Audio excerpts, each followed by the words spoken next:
Session two's question is, what does a multipolar system mean for international politics? Elaborating on this question are three distinguished panelists.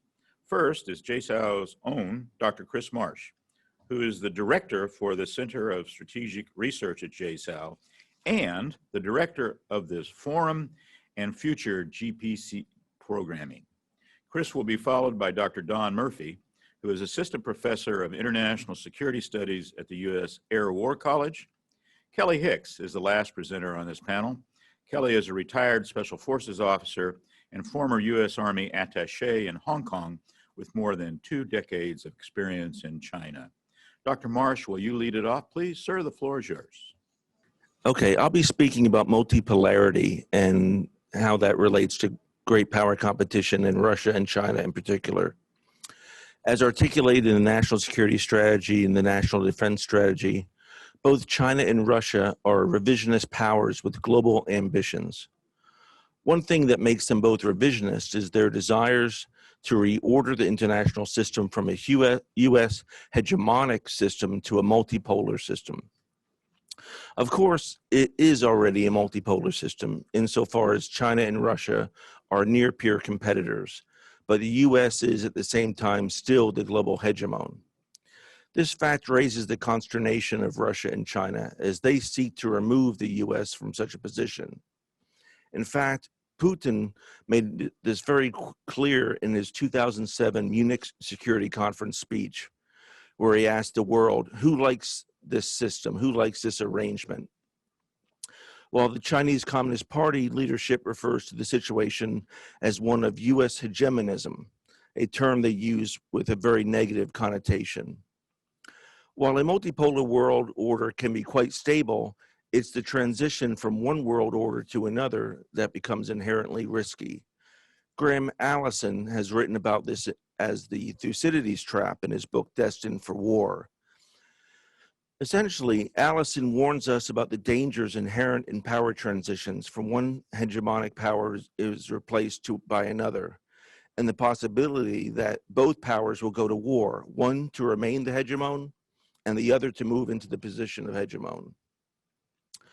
China, in its white paper on national defense in the new era, while expressing a desire for a multipolar world, also goes to great lengths to state that it is a peaceful state that seeks peace and does not attempt to attack its neighbors. Anthony Cordesman of the CSIS has stated that the white paper picks up the gauntlet that the U.S. threw down in the NSS and the NDS, documents that both singled out China as, quote, America's primary strategic competitor. This white paper is in line with China's win-win strategy, though it's actually a foreign policy concept in Chinese as opposed to a strategy. And this is explicitly juxtaposed to America's zero-sum strategy as expressed by the NSS and the NDS.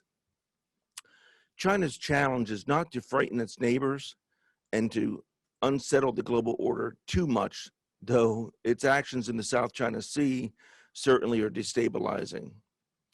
China says it wants a multipolar world, but we fear it might attempt to transition to a Chinese-dominated international order. What would such a transition mean? Perhaps war?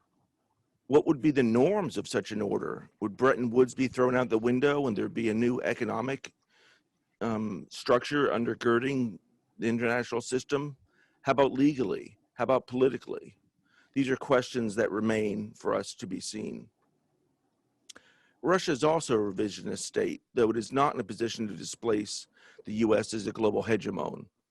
Russia's revisionism is centered on 2 prongs. First, bringing segments of the Russian diaspora back into Russia proper. And let me stop here and comment on that. I'm not saying that Russia is trying to resurrect the old former Soviet Union with its 128 ethnic groups spread across 15 Soviet republics. But it does want to bring in what we call beached Russians, Russians that found themselves after the collapse of the Soviet Union living in Estonia, Latvia, Eastern Ukraine, Crimea, and so forth. Secondly, they like Russia would like to maintain a veto power over its neighbors in the near abroad.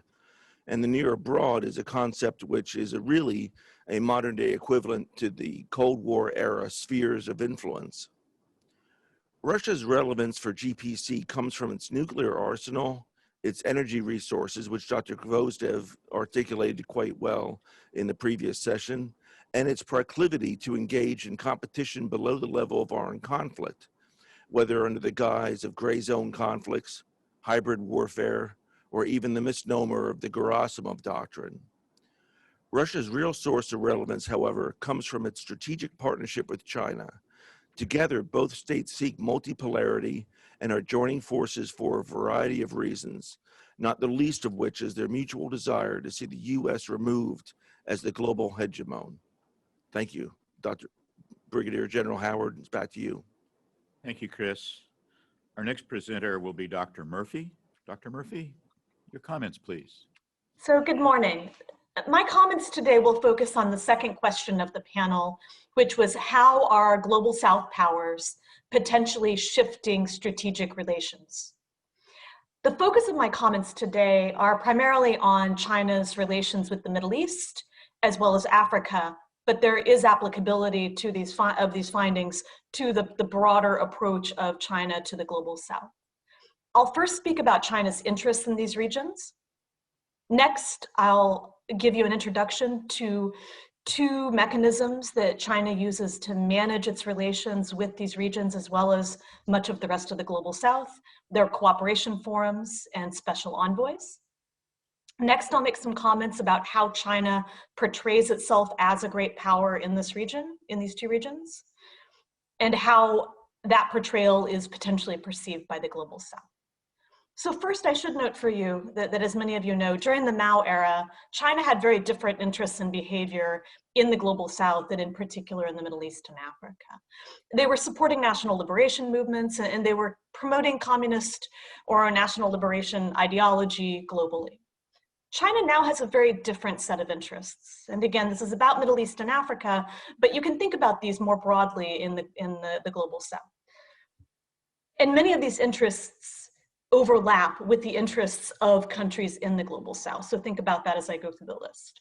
So first is promoting China's own economic development through access to resources and markets. Next, fostering support for China in the international arena during an era of multipolarity. And I should note this panel, we're dealing with multipolarity, but I think it's an open question. Are we entering an era of multipolarity or bipolarity? And what would that mean for everything we're talking about today? Next, China wants to ensure its own domestic stability by discouraging support for insurgency in Xinjiang and preventing foreign intervention broadly. China wants to advocate for developing country causes, as well as safeguard its own citizens and businesses in these regions and in the Global South more broadly. Please note, when I talk about these interests or when I talk about China's behavior, it is not trying to promote, obviously, democracy or human rights, but it's also not promoting any particular ideology, which makes it very different from the Mao era. Next, I want to turn to two examples of how China is managing its relations with these regions, cooperation forums and special envoys. So first, cooperation forums. You may be familiar with this. China's been establishing them throughout the world. You know, some examples, the Shanghai Cooperation Organization in Central Asia, the 17+1 in Central Asia, in Central Europe and Eastern Europe. They've got a cooperation forum with the Caribbean and many others around the world. What I'm going to focus on today are the Forum on China-Africa Cooperation, as well as the China-Arab States Cooperation Forum. But please note, in general, the layout and blueprint of these forums are relatively similar throughout the world. And I'll note one exception later in the presentation.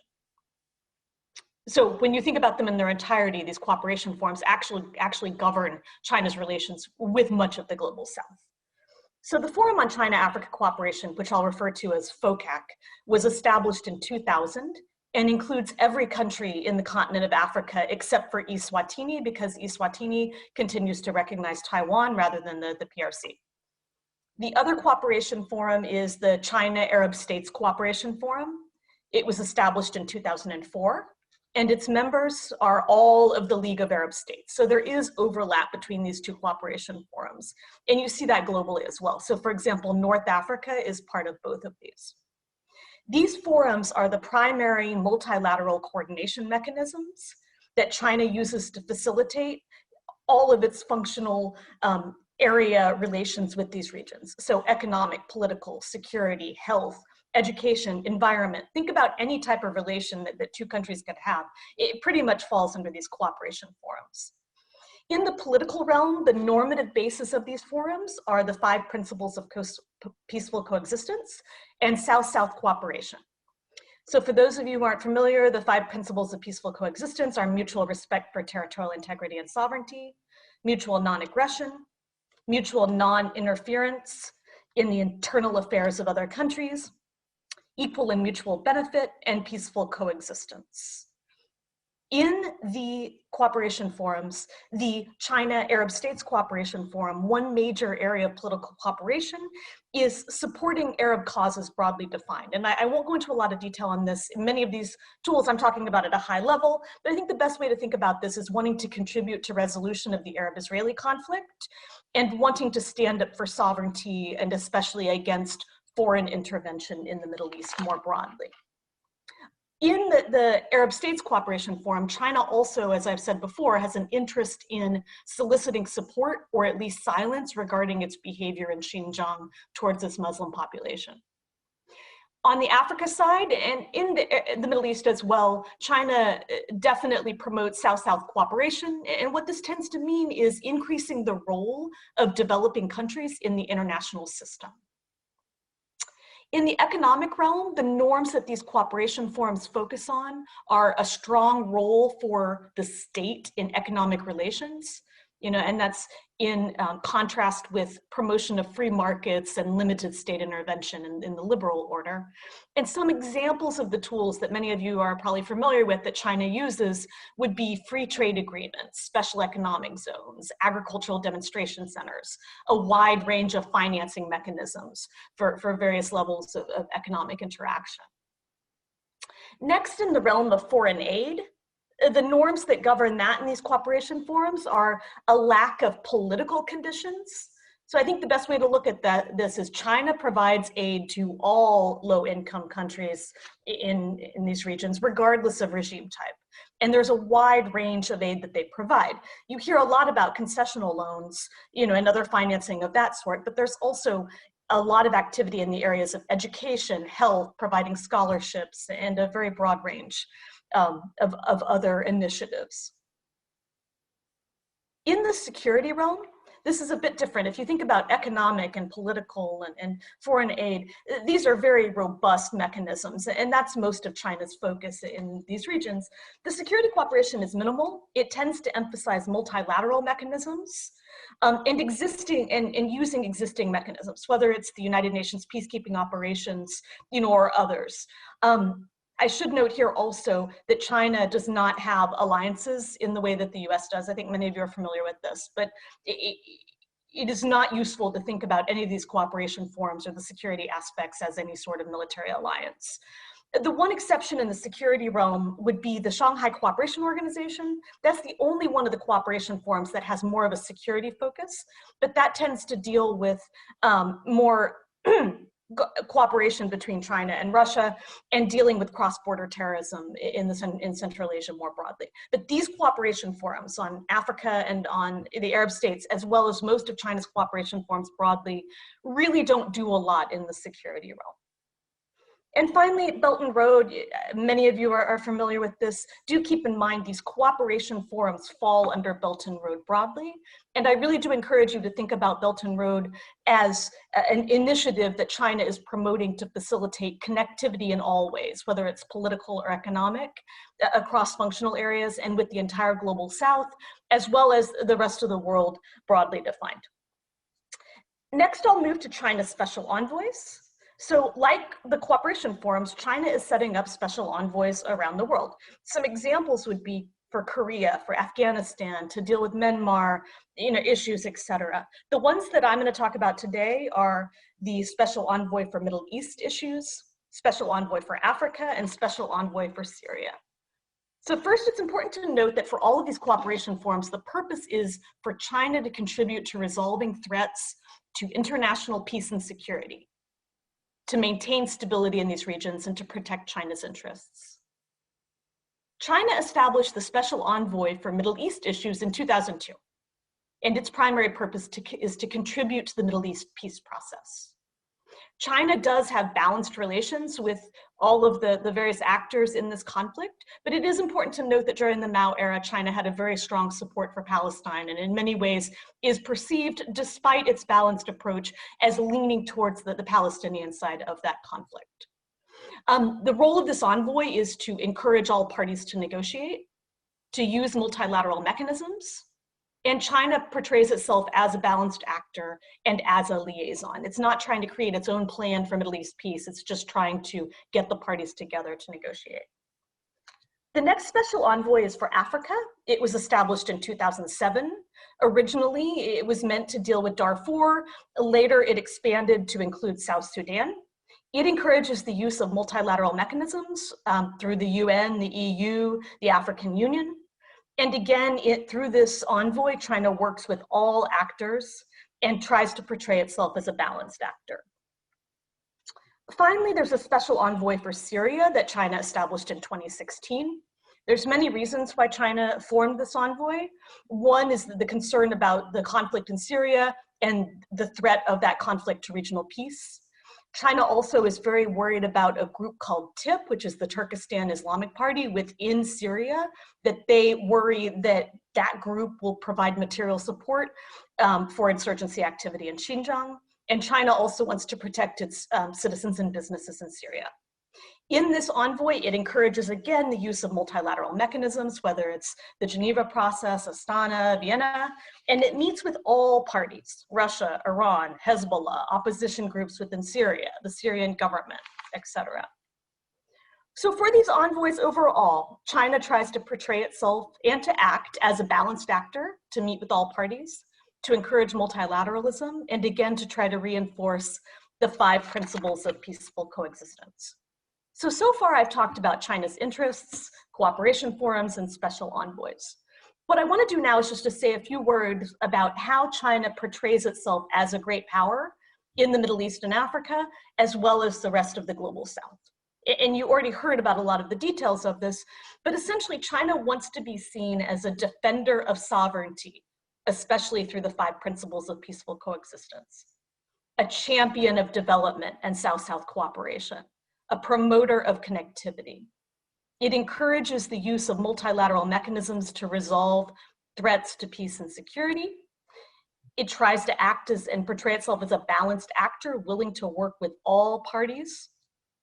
And it also emphasizes its lack of a colonial history in the Middle East and Africa to try to build support among these countries. What I think it's important to keep in mind is this portrayal actually gains traction with much, although not all, of the global South.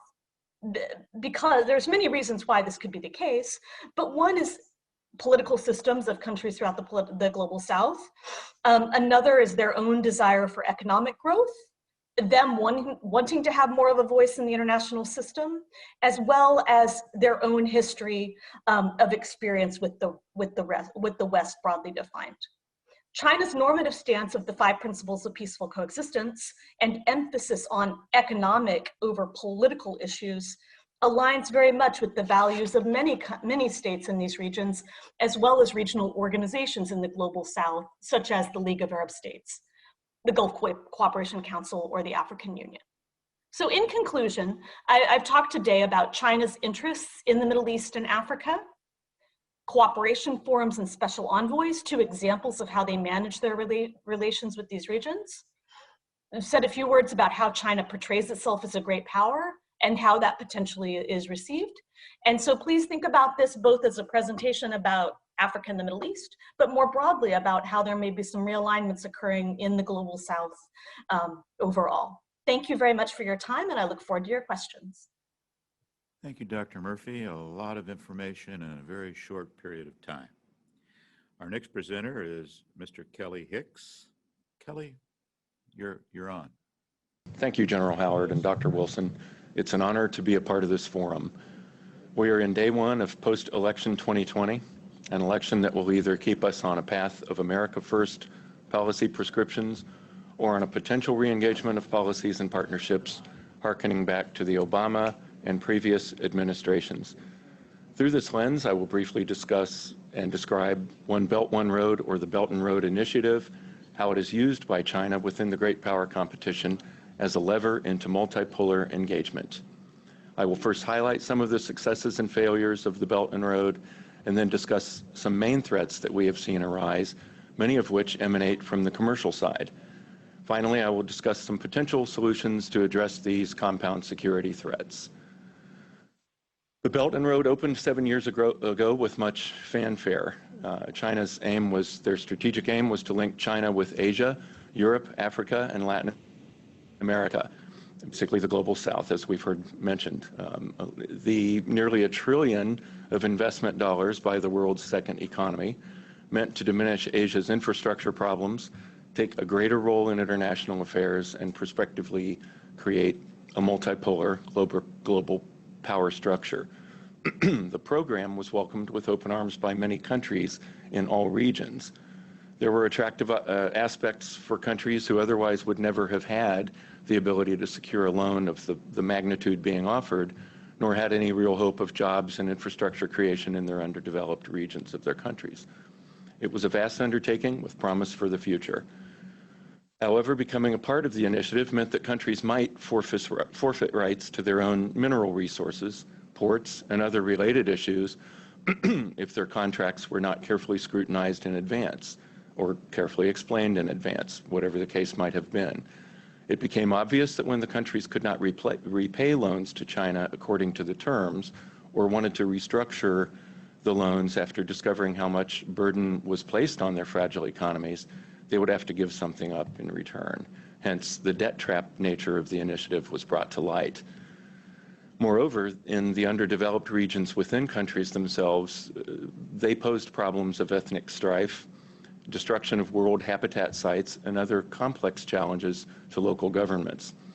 Politically, troubles plagued the leaders who often accepted cash and other favors from Chinese counterparts in exchange for project access through these sensitive areas. The sum of these pressures began to strain and stain the allure of becoming part of the Belt and Road. Some countries voted out the politicians who originally made the deals, creating conditions for default on project loans, or simply backing away or renegotiating project contract terms.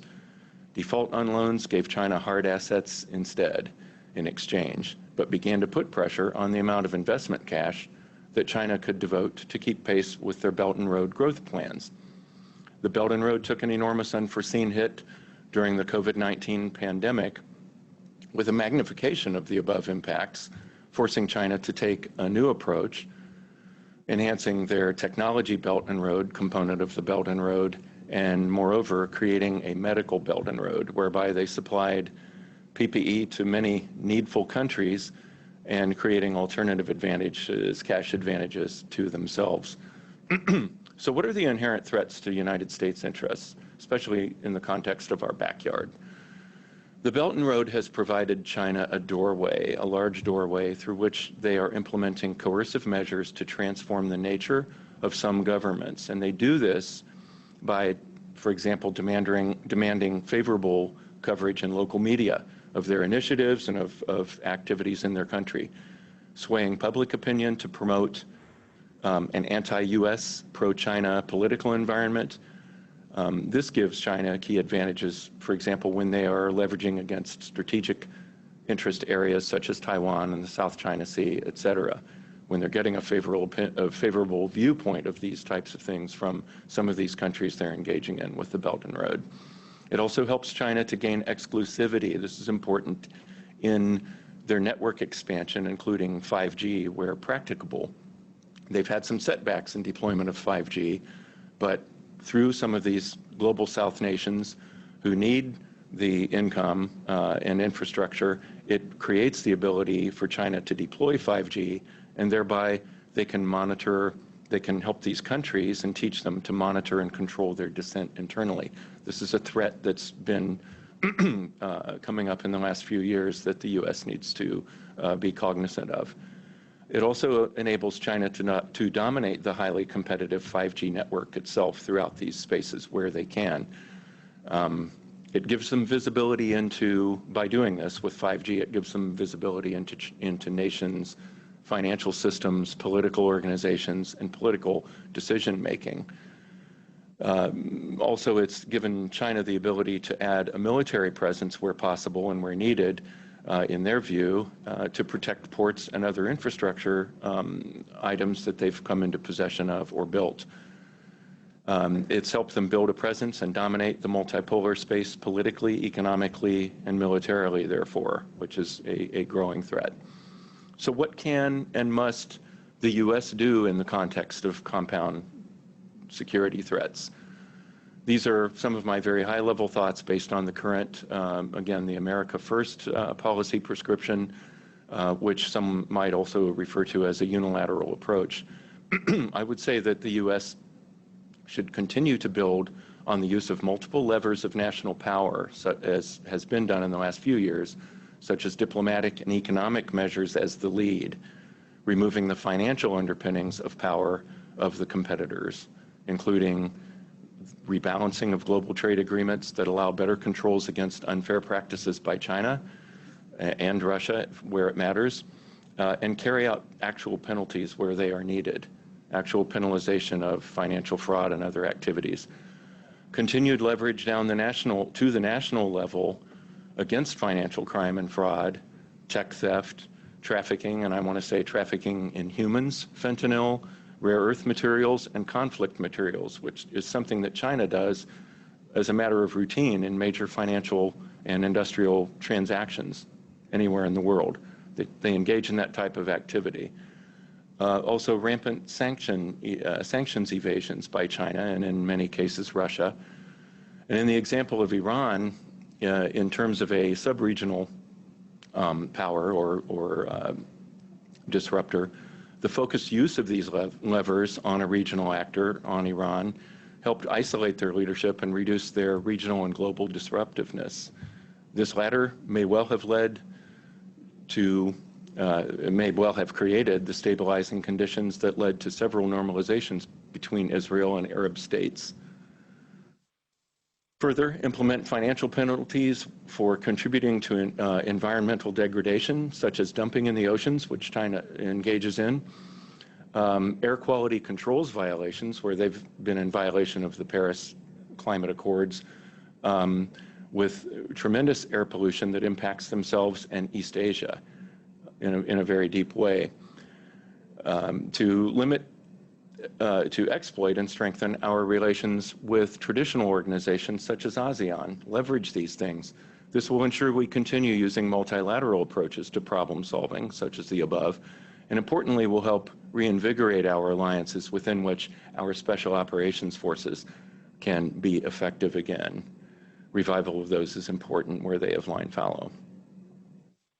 To continue diplomatic activities to strengthen the Quad and NATO, where necessary, reinforcing with NATO countries enhanced movement towards more self-reliance for military spending and less dependence on Russian natural gas for their strategic energy resources, and urge them to ensure that the acute immigration issues facing Western Europe and Europe at large are handled humanely and equitably within sound multilateral agreements. Last but not least, focus keenly on the use of these levers to ensure Latin America in our backyard and Africa, greatly in our focus, are front and center in the effort to countervail the already strong influences of China and Russia in those regions. I offer that this formula will help reduce the multipolar gravitas that China depends on and that they're developing through the Belt and Road by dissolving some of their influence with these local governments that China and Russia rely on, diminishing their freedom of movement in sanctions evasion and influence spreading. Finally, it could create strategic space for the U.S. within which to upgrade our conventional strength, while providing the appropriate focus, meanwhile, and operating space for special operations forces to flourish. These conclude my remarks. Thank you. Over to you, General Howard. Thank you, Kelly. Well done. We have time for some questions. And I have one question I would like the whole panel to address, starting with you, Chris. Do the CCP's and Kremlin's engagement in the developing world seem poised to achieve economic growth trajectories with other states, which would potentially change the relative balance of power in the system or dependent development? I think Russia and China are both looking to spur on their own economic growth and diversity by moving to the near abroad and the farther afield, such as in Africa and Latin America. Long term, though, I think both economic systems are in difficult straits, and I don't think that long term they're going to be able to sustain themselves engaging in some of the things that they're doing, such as taking bribes, black market activities and operations, and so forth. I'll turn it back over to my colleagues for their comments. Thank you. Dr. Murphy? So I would say it's a complicated question, because looking at economic growth in the regions that I was talking about, I think there's many benefits to China as far as, I mean, yes, they want economic growth, so their overall economic power increases, and a lot of that is tied to a slowing down of economic growth within China itself. These markets, really provide opportunity for that, as well as a place for Chinese businesses to offshore their operations, similar to many other countries in that region. They also look at economic growth. So there's that piece that I think is relatively obvious. But I think maybe what's more illuminating is they see economic growth as a way to reduce instability. So they're very strong in the linkages between economic growth and reduced violence within societies. And so when they think about their concerns about whether it be terrorism or protecting Chinese citizens abroad or wanting stability in these regions for their own interests, I think they see economic growth linked to that. So even independent of their own economic interests, they would like to see these regions, especially Africa, the Middle East, et cetera, experience positive economic growth. And as I mentioned earlier, all the way back to the Mao era, there has actually been this advocacy for developing countries improving their quality of life. And I do think that it tends to be underplayed in the West often in looking at China's desire for economic growth in these regions. While China has partnerships that span the majority of African continent to bring infrastructure stability to these areas, in your opinion, do you believe that lower quality of materials and work being completed will create a mid-range rift after these aspects of infrastructure begin to erode in the harsh elements in normal use over the initial years? In other words, is China's promise to create job growth in Africa, is it really happening? And if it is happening, is it enough? So the first thing I should say is, obviously there's 54 countries in the continent of Africa. There's a lot of diversity, and my presentation today really focused on state-to-state relations and primarily on China's approach to these regions.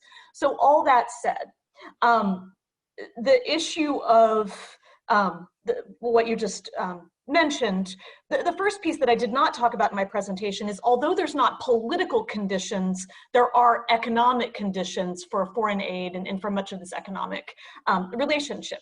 And that tends to be around the need to have Chinese companies providing those services.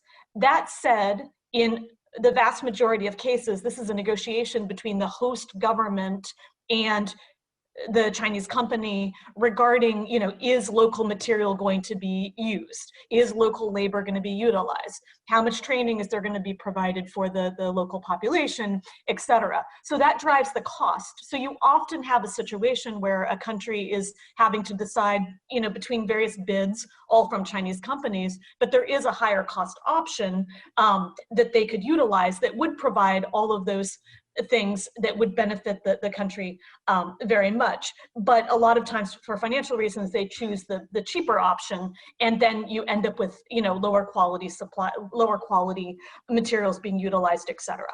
So I do think that there is an issue, and already that you've got complaints from whether specific countries about the potential quality. But I do think that power dynamic of, I mean, ultimately, for a lot of these countries, they are making decisions to that they have within their power to make some different choices, but because of their financial resources, they may not be able to. So yes, that could be a point of tension, and it's something that would not be surprising. But I do think that that tends to be overblown in some ways, because when you contrast that with a lot of the foreign aid and a lot of the positive initiatives that China's involved with at the local level, it often balances itself out.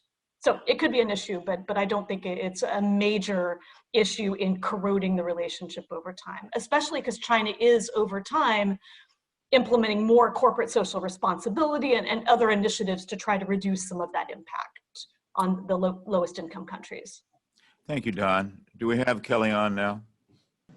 So if we could go back to the first question, I just wanted to briefly mention that I feel that China, for reasons of domestic stability, as Dr. Murphy mentioned, they crave economic development in the countries that they are doing Belt and Road in. I mean, there is a reason for doing it that's completely above board.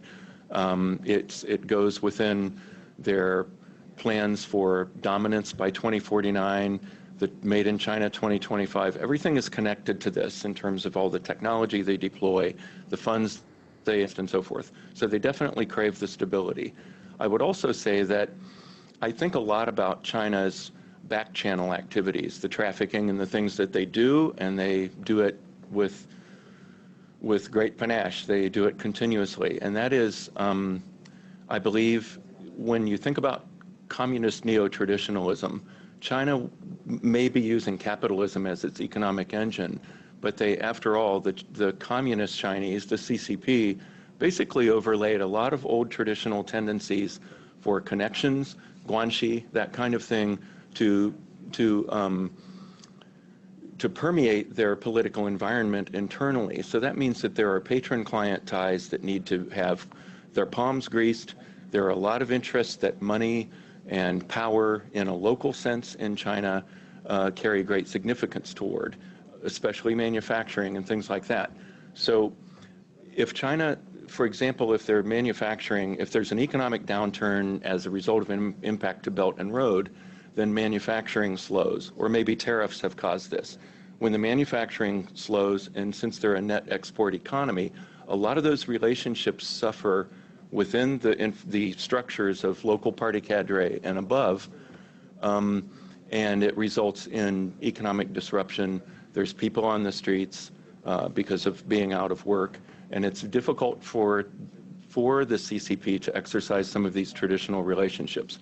I think that some of that undermines Xi Jinping's stability and some of his grip on power, therefore, because in my view as a China specialist, his grip on power depends a lot on the dark side of it, the relationship side of it, as much as it does economic growth and so forth for China on the international scene. Thanks for letting me make those remarks. Thank you, Kelly. Glad to have you back with us there. So my next question is for Chris, and I'm asking this question because 20 years ago, I asked this exact question on an international relations exam at West Point. And the question is, which is more important, a peaceful and stable international order or insisting on a liberal democratic China or Russia? Can the West accept the former without pursuing the latter? And Chris, I'm asking you the question, but our other panelists should feel free to answer it too after you finish. Thank you. Thank you. I think stability is key. I mean, we don't want to go to war. We have gotten to the point where conventional forces are so large and so lethal that going to conflict over what type of regime and preventing color revolutions from around the globe through unconventional warfare methods and others, stability has to be what we lean towards. The promotion of democracy is great, and human rights and religious freedom and all these good things that we want, but the fact is it doesn't work well when it's pushed on other countries. We've seen that over from the 90s to now. So I wonder if I passed your question at USMA, or if I would be a no-go. A plus. Thank you, sir. Dr. Murphy, would you like to answer the question or, okay? Again, I think this is a complicated question in that, of course, having a peaceful order is important. But my perception of a lot of the reason why there's concerns in a US context, whether it be from the US government, the Congress, broader population, et cetera, is of course there's been aspirations for a more liberal, a more democratic, a more free market economy in China. But I think where it becomes particularly problematic is as China rises and becomes one of the more important players in the system, how does that ultimately corrode the existing international institutions, and how does that impact the US role in the world more broadly? And so I think for me, looking at the question is perhaps more, is it even attainable to promote a liberal China? And I think that's, given what we've seen over the last few decades, I don't think that I have a lot of aspiration regarding China moving in a more democratic direction, and we've seen a lot of rollback, especially in the last few years. On the economic side, you've also seen, you had a lot of growth towards free market economics, but you've seen a bit of a rollback as well. So I think in both of those, it's an unrealistic expectation in the short to medium term that China or Russia will change that way. So I think ultimately it becomes a balance of what are US interests and how important are democracy, human rights, free markets, and the role of those values in the international system more broadly, to whether that's the priority or not. Thank you. Kelly, would you like to comment on the question? Just a brief comment. I think that it's not realistic for us, and I think this probably echoes my colleagues' answers a little bit, but it's basically not productive for the United States or the West to expect China to liberalize and become a democracy. Just going all the way back to Tiananmen, we saw that that is a non-starter, and it never will be anything but. So it's not that they feel any need to democratize. They can modernize and they can enrich themselves and spread their influence and gain influence on the world stage by being authoritarian, by being basically a sort of a Singapore on steroids. They're basically an authoritarian or sort of an autocratic super economy.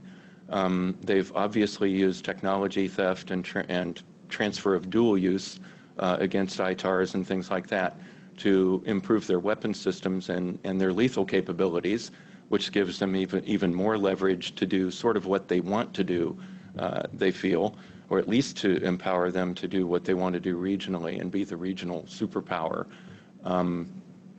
So I think it's unrealistic for us to take any different approach in that regard than to go the underpinnings. If we perceive them not to be developing along the lines, and I don't want this to sound wrong, if there's misbehavior in the way it's usually manifest nowadays, which is it can be threatening neighbors, it can be hegemonistic practices on coral reefs in the South China Sea, basically claiming them and using the 9-dash line as an excuse and things like that, or malpractice or fiscal malfeasance with regard to commercial transactions, whatever it might be. If we want to go after them in that regard, or if we want to make that behavior stop, rather than try to liberalize them and make them, a Jeffersonian democracy, then I think we're on to something. And so the levers that make the leadership think twice in China and may modify their behavior, therefore, at least into a benign presence, is where I feel we would have the best results. Thanks, Kelly. Actually, this question came from our audience for Dr. Murphy, but I'm going to change it just a little bit and ask all of our panelists to answer it. The question is, are the 5 peaceful tenets, and I think they're referring to the foreign policy tenets, lauded by China, are they implicit criticisms of U.S. expeditionary interventions in the Middle East? Is the criticism designed to hedge against future U.S. operations? That's the question. I guess my addition to the question is the peaceful tenets lauded by China How do they now explain a military base in Djibouti, or now having more military peacekeepers in Africa than any other country? How does that resonate with their original peaceful tenets? And I'll start with Dr. Murphy because it was addressed to you, and then I'll go to Kelly, and then I'll go to Chris. How's that? Excellent. So for the 5 principles of peaceful coexistence, I think the best way to think about this, China started utilizing these in 1954. So to the first part of your question, is it in response to US intervention in the Middle East? No, China has had a very strict interpretation of Westphalian sovereignty for a very long time, and this is one major point of continuity in their foreign policy over time. And I should note that the most important aspects of the 5 principles of peaceful coexistence for China are territorial integrity and sovereignty, as well as non-interference in the domestic political systems of countries and internal political systems of countries.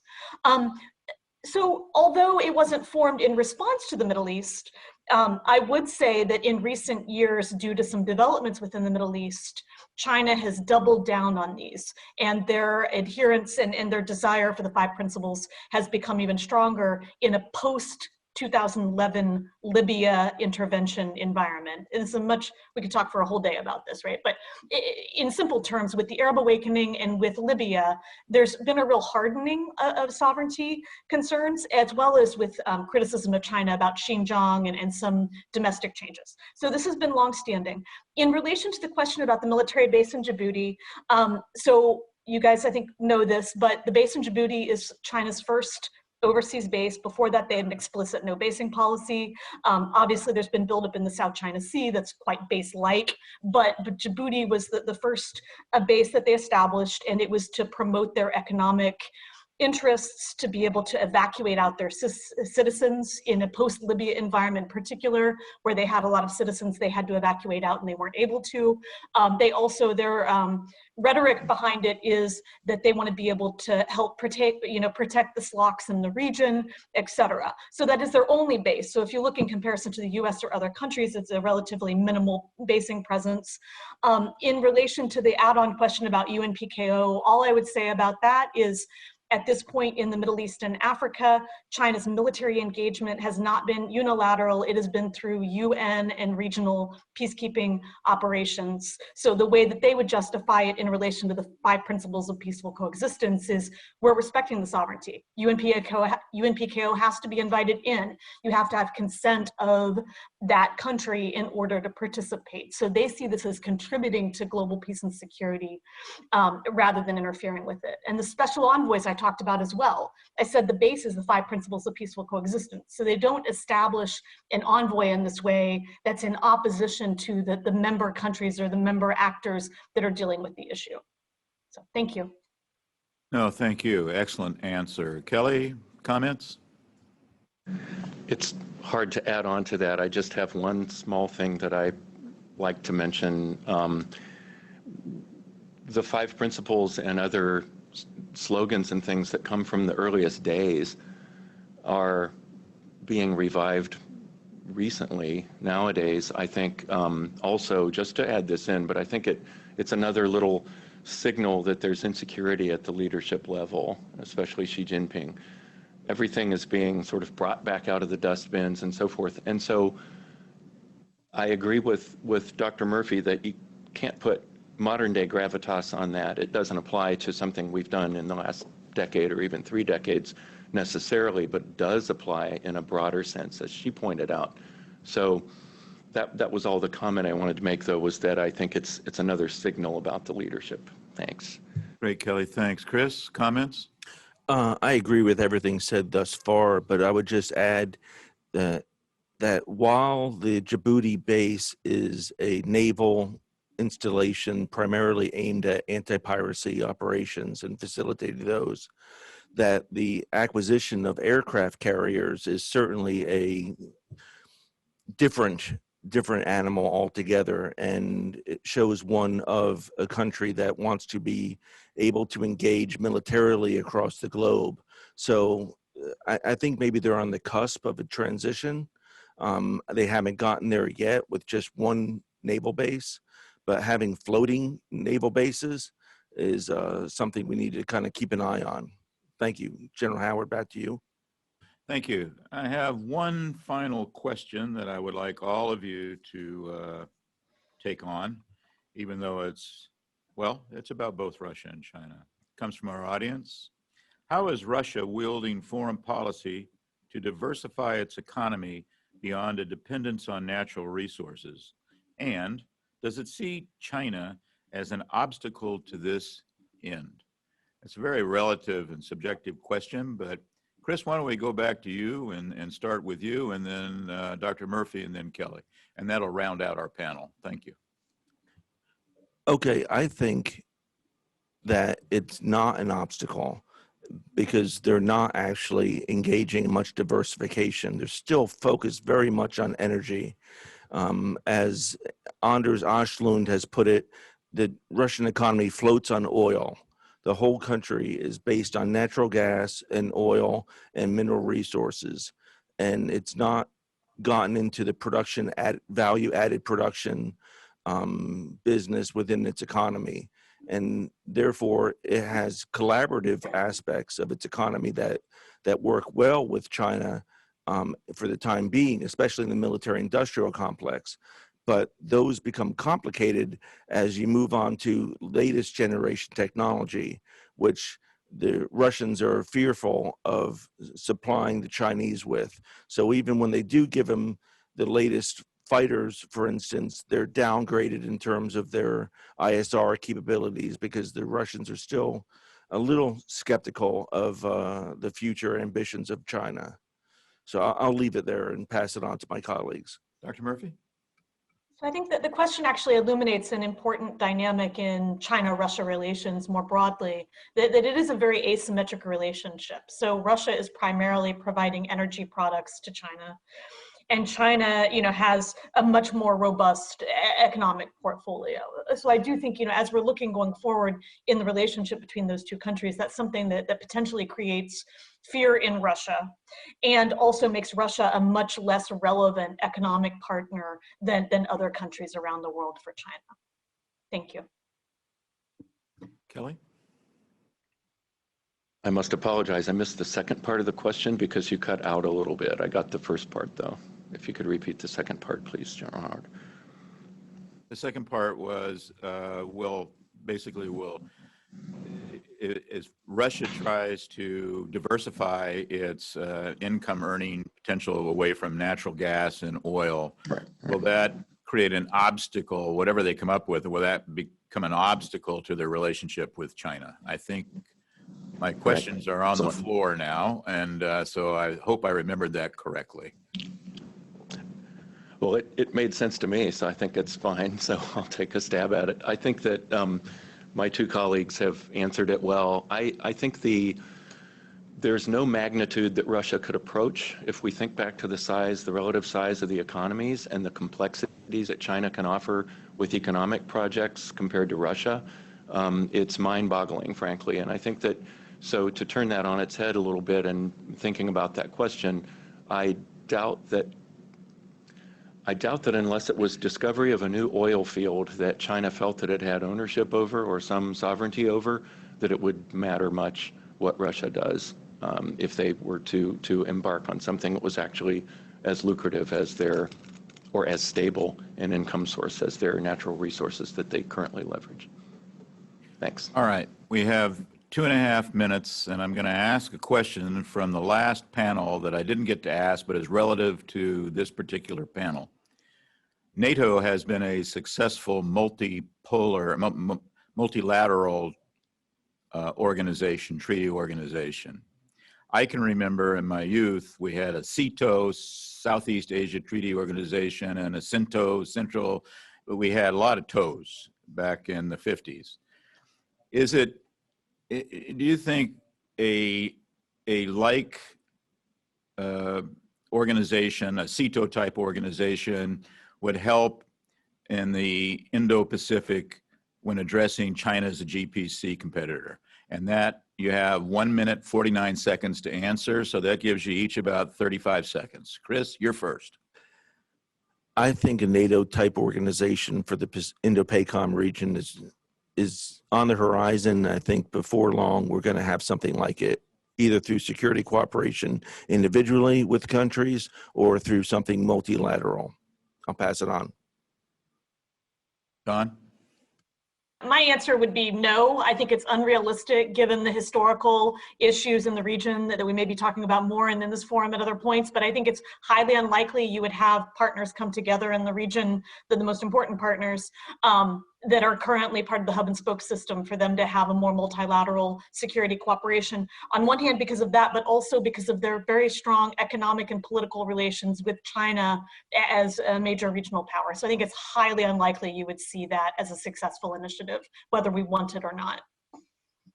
I like a little diversity and argument on a panel, so thank you very much for disagreeing a little bit there. Kelly, we're going to leave it to you. You have 36 seconds.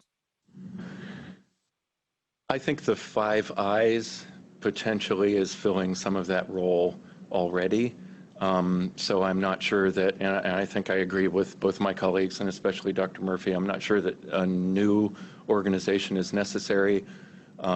Even though Australia has been referred to as the chewing gum on their shoe, I think there are still a lot of economic relationships that are fairly strong with China between the two of them. So yeah, I think it's probably not realistic to have a CEDAW type of organization revival.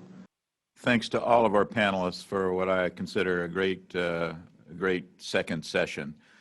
Thanks again for participating. We appreciate your comments and your presentations very much.